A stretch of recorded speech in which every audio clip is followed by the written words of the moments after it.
दोस्तों जरा संभल के रहना। जो आएगा ना दज्जाल, वो एक हाथ पे दोज़ख एक पे जन्नत दिखाएगा। वो दुनिया की लालच देगा, मुर्दों को जिंदा करेगा।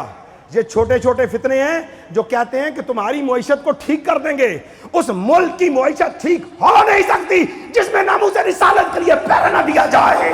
तारीख लफ्ज कह गया हूं, नोट कर लीजिए। नामूस रिसालत पे पैरा देने वाले जनाब अबू बकर सिद्दीक रजी अल्लाह ताला अन्हु थे। सबसे पहली मुहिम बतौर खलीफा झूठे नबियों के खिलाफ निकले थे। और जिसे तुम रियासत मदीना कहते हो, उस रियासत मदीना में एक ऐसा नौजवान भी था जिसके लिए काबा में नफल पढ़ने की सुन्नत को रवाज मिला, जिसके लिए कुरान में आयतें निकली, जिसको आदल मिंबर व मेहराब कहा गया। उमर फारूक रजी अल्लाह ताला